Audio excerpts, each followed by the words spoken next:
నమస్కారం. ఆర్వీఆర్ టీవీకి స్వాగతం. అమెరికా ఇరాన్ పరస్పర దాడులతో ఇప్పటికే ఇక్కట్ల పాలైన ప్రపంచ దేశాల నెత్తిన మరో పిడుగుపడే ప్రమాదం ముంచుకొస్తోంది. గత 51 రోజులుగా గల్ఫ్ దేశాలు హర్మూజ్ జలసంధి వద్ద నెలకొన్న ఉద్రిక్తతలు కోట్ల మంది జీవితాలను ఛిద్రం చేస్తున్నాయి. వంట, పారిశ్రామిక గ్యాస్ కొరతతో నిత్యావసరాల ధరలు పెరిగిపోతున్నాయి. రేపో మాపో పెట్రోల్, డీజిల్ ధరలకు రెక్కలు రాబోతున్నాయి. హర్మూజ్ జలసంధి మూసివేతతో 150 దేశాలు ఆర్థికంగా ఇక్కట్లు ఎదుర్కొంటున్నాయి. అమెరికాపై ఒత్తిడి పెంచే లక్ష్యంతో ఇరాన్ ఫ్రాక్సీలైన హూతీ తిరుగుబాటుదారులు కీలకమైన బాబ్ అల్ మాండెబ్ జలసంధి మూసివేతకు సన్నద్ధమవుతున్నారు. ఈ నేపథ్యంలో ఈ జలసంధి ప్రాముఖ్యత, భారత్ సహా ప్రపంచ దేశాలకు ఎదురయ్యే సవాళ్ల గురించి ఇప్పుడు తెలుసుకుందాం.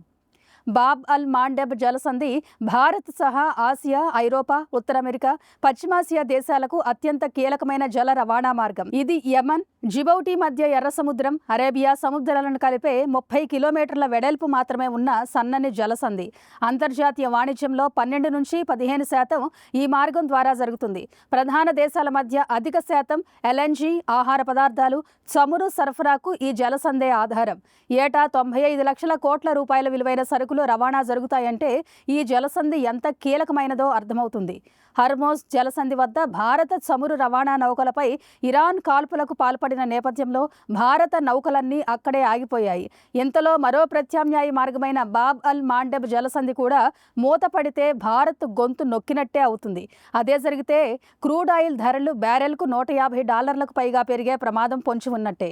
యూరోప్ వెళ్లే భారత ఎగుమతుల్లో 80%, మెర్చండైజ్లో 35%, దిగుమతుల్లో 30%, అగ్రి, ఇంజనీరింగ్, ఫార్మా, టెక్స్టైల్లో 40% వరకు ఈ జలసంధి నుంచే జరుగుతుంది. ఈ జలసంధి కూడా మూతపడితే మన దేశంలో పరిస్థితులు పూర్తిగా అదుపు తప్పే ప్రమాదం ఎదురవుతుంది.